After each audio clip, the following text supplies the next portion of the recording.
Shalom, shalom, Israel. First and foremost, I want to give all honor, glory, and praise unto YAHAWAH, YAHAWASHI, YAHAWASHI, double honors to the elders and apostles, great millstone. Shalom. Shalom to my Akim, all Akim who are diligently waiting to be delivered from this fine captivity. This is Brother Kawaka coming at you with no lesson. I'm going to let this video play because this is the most insincere, disingenuous video that I've ever seen. I'm not going to let it play normal speed. And I absolutely despise the person that made this because when I first saw it, when I first saw the thumbnail and all that, as a matter of fact, let's get that. Get the thumbnail and stuff like that. Okay. When I first saw the thumbnail, I was thinking like, okay, what is this that I've probably never heard of it. And then when it started playing, I was like, wait, hold on, I did hear of this. I do remember this story. And I'm going to get you the actual story. This is the video. The most disturbing story in the Bible. This biblical story started a holy war of speechless betrayal, X, Y, and Z. Okay, as a matter of fact, this time I'm actually going to link this in the description so you can go check it out yourself because they were absolutely dishonest. They were completely dishonest, and they are literally lying on the Bible. Alright, so now I'm gonna let this video play and I'll mute myself. Alright, so here we go. He opened the door, and there she was, collapsed at the threshold, her hands stretched out, frozen in one final plea for help. But what he did next will haunt you. It was a time when chaos ruled, when God's people had no king, and everyone did what was right in their own eyes. No order, no justice, no mercy. And out of this darkness comes a tale so brutal, so morally twisted, it leaves even the most seasoned Bible readers speechless. It is not just a tragic story, it's a spiritual autopsy of a society that lost its soul. And it begins, not in a battlefield or a temple, but in the heart of a man, a Levite, a man of religion, a man who should have embodied integrity and righteousness. But as you'll soon see, titles mean nothing when hearts are corrupted. He lived in the hill country of Ephraim, alone except for one companion, a concubine he took from Bethlehem in Judah. The Bible doesn't tell us her name. She remains anonymous, forgotten, like so many victims in history. We're told she left him and returned to her father's house. We don't know why. Was she mistreated? Was there betrayal? The text is silent, but the silence is deafening. After 4 months, the Levite decides to bring her back. But was it love or pride? That question will become increasingly important. He travels over 100 kilometers to Bethlehem, no small journey, and when he arrives, her father greets him warmly. So warmly, in fact, that the Levite ends up staying 5 days. Every time he tries to leave, the father insists he stay. Eat, drink, rest a little longer. It feels innocent at first, hospitality perhaps, but the delay will change everything. Because on the day they finally depart, it's too late to travel far. Nightfall creeps in, and they're forced to find shelter. They approach Jebus, what we now know as Jerusalem, but the Levite refuses to stay there. It's not an Israelite city, he says. Let's push on to Gibeah, where our people live. He wanted safety among his own. What he found instead was unthinkable. They enter Gibeah, a town belonging to the tribe of Benjamin, expecting the sacred hospitality every Israelite was taught to give. But no one offers them shelter. They're left sitting in the city square, exposed to the night. That in itself was a warning. But warnings are useless if no one listens. Eventually, an old man, himself a foreigner living in Gibeah, sees them and invites them in. He knows what this place has become. He knows it's not safe, so he begs them not to stay outside. And then, the night descends. It starts with pounding on the door. A mob of wicked men from the city surrounds the house. They scream, demanding that the Levite be brought out so they can abuse him, violate him in a grotesque act of humiliation and domination. Sound familiar? It should. The echoes of Sodom are clear. But this isn't some pagan land. This is Israel, God's chosen people. And yet here they are, reenacting the sins of Sodom. The old man panics. He begs them to stop, and in a moment of desperation, madness even, he offers them his own daughter and the Levite's concubine. Take them instead, he says. Do what you want, but don't touch the man. As if the lives of these women were less, disposable, replaceable. And the Levite? He speaks up, but not to protect her. He throws his concubine out, just like that. The woman he traveled days to retrieve. The woman who was under his care. The woman he supposedly loved. He hands her over to a pack of predators, and what they did to her that night defies words. She is tortured, brutalized all night long. No one comes to help, not even the Levite. By dawn, they finally release her. Battered, broken, she somehow crawls back to the house and collapses at the door. Her hand reaches out for someone who would never reach back. As the sun rises, the Levite opens the door. He sees her lying there. Dead, alive, it's unclear. But his words, cold, mechanical. Get up, let's go. No tears, no rage, no sorrow. Just indifference. But she doesn't move, because she can't. And only then does he act. But what he does next is not an act of mourning, it's a declaration of war. He lifts her body onto his donkey and takes her home. Then, with a blade, he commits one of the most shocking acts in all of Scripture. He dismembers her, 12 pieces, one for each tribe of Israel, and he sends them out across the land. Not with a letter, not with a prayer, with flesh. Look at what was done, the message screams. Look at what your brothers allowed. It was a call to arms, a demand for judgment. Oh yeah, so that's basically enough. Over here, I really want to draw attention. So this whole story, this whole sequence that I allowed to play, it's only in Judges chapter 19. They did post it post the scriptures over here, so there is that. But at the same time, this is still a very disingenuous video, because when they were making the video, they know most people will not do their due diligence to actually check to see if this is what the scripture actually says. And on top of that, the framing. I really want to go back into the beginning part of it, because he was basically framing it to be this. Slocky, one bear with me one.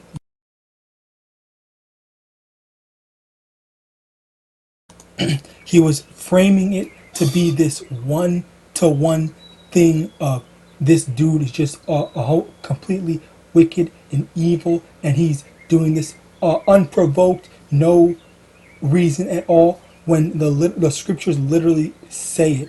And he wants to pick and choose whoever's uploading this. I don't know who they are, because I think this is the voice is AI.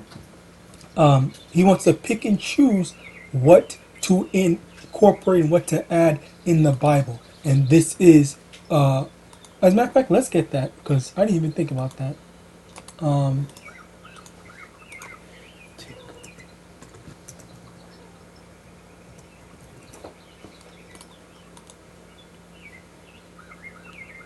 Revelation chapter 22, verse 19. And if any man shall take away from the words of the book of this prophecy, Yahweh shall take away his part out of the book of life, and out of the holy city, and from the things which are written in this book. So you have this person, this devil, alright, who's straight up lying, okay, who's straight up falsifying stuff and making shit up, alright. And this person just put up a dumbass comment, like, anyway. But yeah, anyway, they just put, you're gonna have people that are going to potentially watch this stuff. Actually, let's see if this person normally gets views like this. No, they don't get views. Only with clickbait type stuff. Anyway, yeah, they don't normally get views. But still, regardless, the simple fact that they are making these dishonest, disingenuous videos, okay, it speaks volumes. Because there's always going to be some people that are going to be going out here. I know the story. I know the story. I'm very familiar with it. I'm very familiar with the stuff that happens, because I think I read it. I read it like 3 times or something.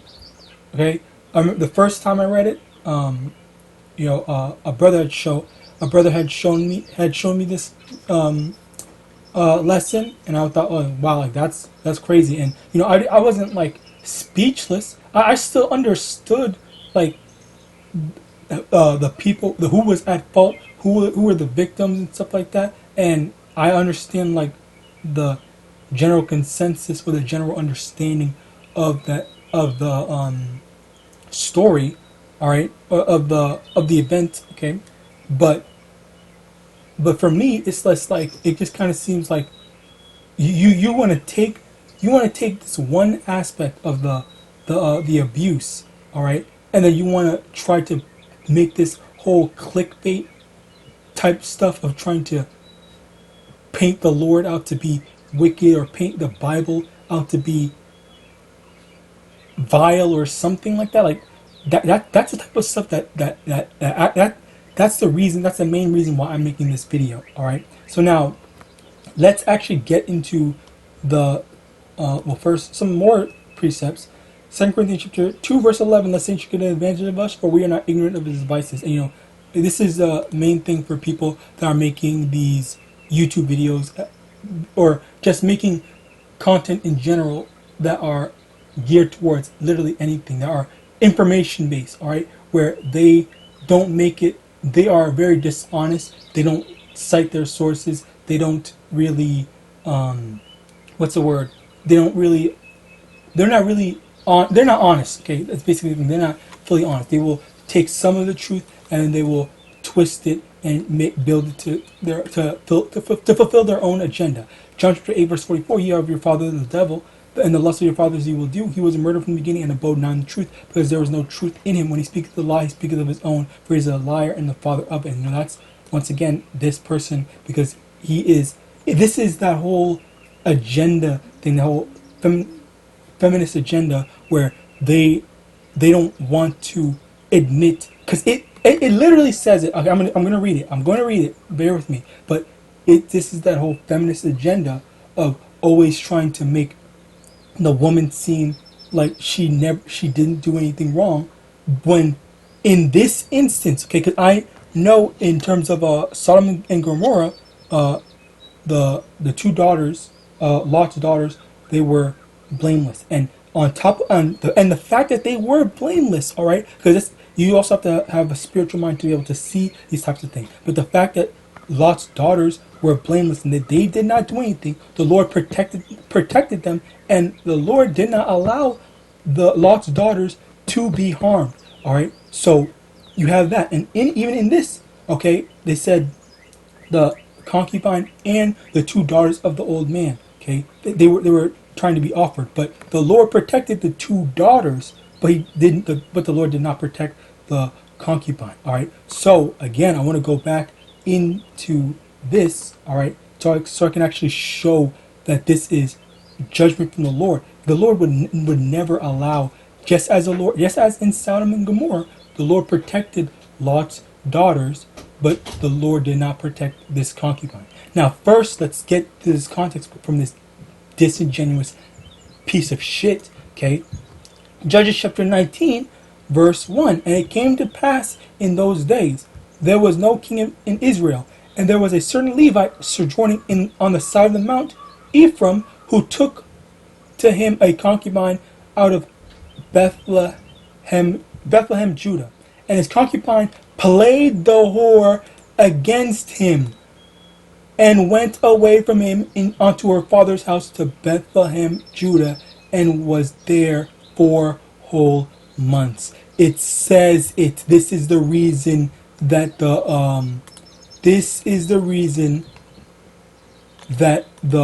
whore left.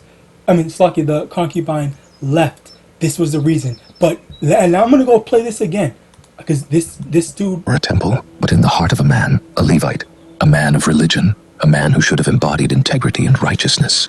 But as you'll soon see, titles mean nothing when hearts are corrupted. He lived in the hill country of Ephraim, alone except for one companion, a concubine he took from Bethlehem in Judah. The Bible doesn't tell us her name. She remains anonymous, forgotten, like so many victims in history. We're told she left him and returned to her father's house. We don't know why. Was she mistreated? Was there betrayal? The text is silent, but the silence...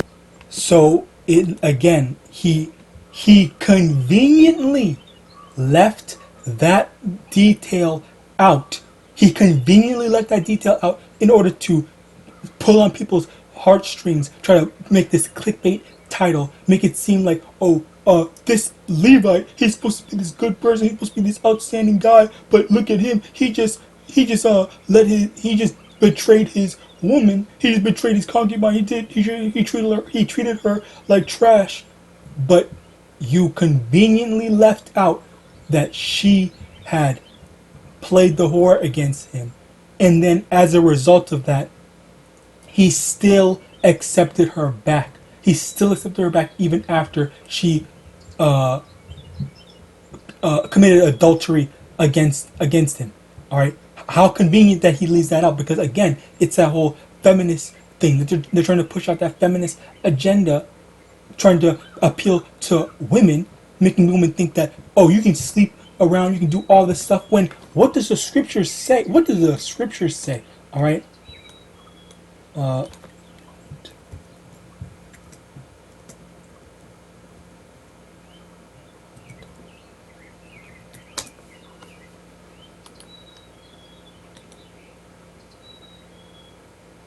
over here, Matthew chapter 19, verse 9. And I say unto you, whosoever shall put away his wife, except it be for fornication, and shall marry another, committed adultery. And whoso marrieth her which is put away doeth commit adultery. So if you put away your wife for committing for any reason outside of adultery, you are or sorry, fornication, you are committing adultery. Okay, do you know what a fornication is? Do I need to get the definition? Fornication, sexual intercourse between people not married to each other. All right, so he literally, okay, this is literally, all right, this woman in Judges, she literally did that, and he was well within his right to reject her. He was within his right, but he still stayed with her. He still kept her. Then afterwards, clearly, through what's the word, through the Spirit, all right, through the Spirit, the Lord clearly made a situation for him to be in a bind, in a bad spot, for her to be offered up like that. Okay, which actually, yeah, he did get that right. Of course he got that right. Okay, but again, as I said before, all right, as I said before, the women that were blameless, the women that did not do all those fornication, all that wickedness, they were protected. The same way in Sodom and Gomorrah, Lot's daughters were protected, and the same way that the old man's daughters were protected, the same way that the old man's daughter was protected, that was housing the Levite, all right, the Lord protected them, but judged the actual people that were participating. Okay, that was actually participating. That was actually doing wickedness, which in this case is the concubine. The concubine does basically deserve to do that, and that was the lesson of the story. That was why they added that context. Slocky, and the thing about this is that it angers me because I'm not saying that I'm in the mind of the Lord Yahawadah and His. I'm not, obviously not, but to be able to easily comprehend the judgments that the Lord is showing us. The Lord is clearly showing us these stories for us to have a better understanding. To have a better understanding of like what's going on, why is X, Y, and Z happen, why this seems so terrible. She suffered abuse. When she suffered abuse, of course, the concubine suffered abuse, of course, but she wouldn't have done that, or she wouldn't have been in that situation if she wasn't a devil. If she was a obedient, stuck by her husband. All right, but clearly she did not. Clearly she didn't. She went ahead and did wickedly. So, but yet you have these people that are. You have this person more specifically that's that's trying to change the narrative and make it seem like, oh, this guy's just some corrupt, terrible person. All right, and he also went to what's it called?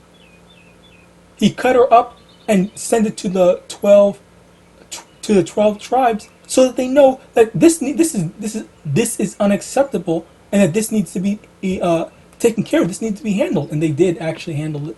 Actually, there was a war about it, and I didn't watch the whole video because I only wanted to do this part. But you basically get the point. All right. I mean, you can go watch it yourself. You can go either watch it, which I don't recommend. All right, because I will link this in the thing, but there's also just reading it yourself. Judges chapter 20 and 21. All right, good read, by the way.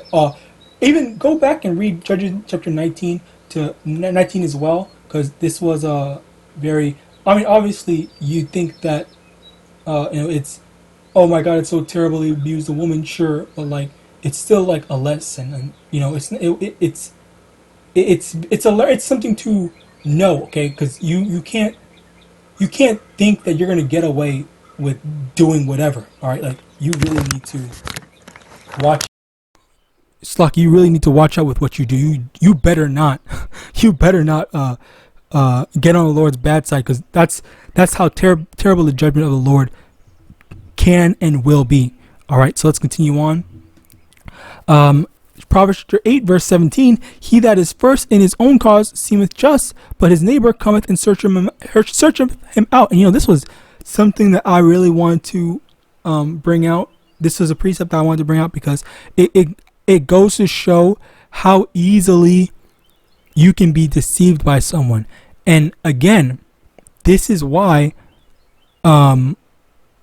it's very important to verify the information yourself, and as well as cite sources. When you hear someone state something, just as I spoke on this in a previous lesson, all right, over here, someone just blanket statement, Bible is astrology written in stories and symbology. They just made this blanket statement, and I did a lesson on this, basically saying that this is wrong, and I proved it. But the thing is that when you make a statement, you have to actually back it up. You can't just state a fact without some sources. And the problem is, in this society today, that people will take any statement as just fact without doing their research to check to see, is this actually the truth? Is this verifiable? All right, like, are there things that prove what this person is saying? But no, it's just, they hear one person say something on they hear this person say something on TikTok. Oh, well, that means that it's true. It's on the internet. All right, so let's get that. Acts chapter 17 verse 11. These were more noble than those in Thessalonica, in that they received the word with all readiness of mind, and searched the scriptures daily whether those things were so. Okay, so this is the importance of checking the thing. And you don't even need to take my word for it. Okay, even though I did literally just show you the actual scriptures say in Judges. Okay, but you can also go check the story of Sodom and Gomorrah. Maybe I lied. Maybe I lied. Maybe Lot's daughters did get abused. All right, maybe I lied. Maybe Lot didn't make it out, or whatever. Okay, just go check it out yourself. You don't need to believe in anything I say, but still, like, even when I do say stuff, you should go, do the research yourself. But in general, whenever I say something, I always try to keyword try, because sometimes the information is in reference to something that I did previously, or the information is hard to get. But overall, I always try to cite my sources, and I literally have all these tabs open of scriptures that prove that's to support my case. All right, now Isaiah chapter 5 verse 23, which justify the wicked for reward and take away the righteousness of the righteous from him. Okay, so again, this video was just made to justify the wicked of that whore. And once again, paint this picture, all right, for Slakia. Paint this picture of this one woman, this whore, as the Bible basically said she did. Over here, his concubine played the whore, all right, against him. All right, like, he literally just left that out in the video. Okay, and you Slakia, just this is really annoying, but you basically get the point. All right, so with that, Slakia, I want to give all honor, glory, and praise unto Yahawah, BaHashem, YAHAWASHI, BaHashem, RICANS, double honor to the elders and apostles, great millstone, abad, ball, and shalom.